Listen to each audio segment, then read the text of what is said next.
लेकिन एक जो खबर आ रही है उसमें कितनी सच्चाई है वो आप ही बताएंगे कि ये कहा जा रहा है कि आपको फोन कर करके अलग अलग संगठनों की तरफ से या अलग अलग व्यक्तियों की तरफ से जो पॉलिटिकल विरोध है उसके अलावा अलग अलग संगठनों और व्यक्तियों की तरफ से जो है धमकी दी जा रही है। इस बात में कितनी सच्चाई है? देखिए, ये सबसे पहले तो बता दूं कि उस कविता वो 81 ईस्वी में लिखी गई ओम प्रकाश वाल्मीकि जी द्वारा।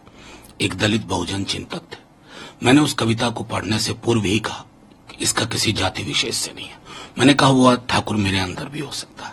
वो प्रभुत्व का प्रतीक है, वो किसी भी जाति धर्म में हो सकता है। उसके बाद मैंने वो कविता पढ़ी और संदर्भ था महिला आरक्षण बिल में पिछड़ों की इंक्लूजन का। उसके बाद कुछ प्रतिक्रियाएं हुई। हमने अपनी तरफ से कोई प्रतिक्रिया नहीं दी, क्योंकि संसद के पटल पर मेरे भाषण को, दिए गए भाषण को जो कोई सुन लेगा, पूरा व्हाट्सएप फॉरवर्ड नहीं, पूरा भाषण, वो ये बात मानेगा कि इसका किसी जाति विशेष से कोई ताल्लुक नहीं था, प्रभुत्व के व्याकरण के संदर्भ में था। लेकिन मैं देख रहा हूं उसके बाद लोग अंट शंट टेलीफोन कॉल कर रहे हैं। एक अभी आया, तो इस तरह के कॉल्स में 72 घंटों में देख रहा हूं कि मेरी पार्टी ने लिखा भी, मेरे राष्ट्रीय अध्यक्ष ने खुल करके सारी बातें सामने रख दी। उसके बाद भी अगर ये विवाद है ना, तो इस विवाद के पीछे कुछ ऐसे तत्व हैं जिनको दलित बहुजन समाज की चिंता से कोई फर्क नहीं पड़ता, जिनको ये नहीं समझना है कि कविता क्या थी, उसके पूर्व और उसके पश्चात मैंने क्या कहा।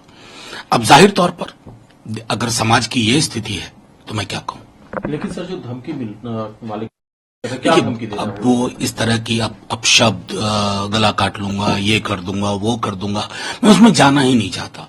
मेरा समाज बहुत विशाल है, ये देश, इसमें मुझ जैसे लोग अगर एक कविता का पाठ नहीं कर सकते हैं संसद में बाप डिस्क्लेमर दे करके कि इसका कोई जाति विशेष नहीं, ये ठाकुर मेरे अंदर है, ये न्यायालय में है, विश्वविद्यालय में है, ये मैंने शुरू में भी और अंत में भी कहा, लेकिन उसके बावजूद अगर ये है तो मैं समझता हूं जो भी सत्ता शीर्ष के लोग हैं गौर करें कि हमारे समाज में क्या हो रहा है। मान लीजिए आप मेरे साथ कुछ कर बैठा, कोई फर्क नहीं पड़ता, लेकिन क्या इस तरह का संवाद नहीं होना चाहिए? क्या उत्पीड़न के व्याकरण पे बात नहीं होनी चाहिए? बस मैं इतना कह करके इसको रखता हूँ। लेकिन सर, आपको डर नहीं लगता अगर जान से मारने की धमकी? देखिए, अत्यंत सुरक्षा में भी लोग दुनिया से चले जाते हैं। अगर मैं सिर्फ ये समझता हूं कि ये मेरे व्यक्तिगत चिंता के विषय नहीं है। इस देश के लिए क्या ऐसा होगा कि एक कविता पढ़ी जाए पार्लियामेंट में, उसके बाद कोई कहे कि सर काट देंगे, ये कर देंगे, वो कर देंगे? तो ये बाकी लोग जो हैं वो इस पर सोचें।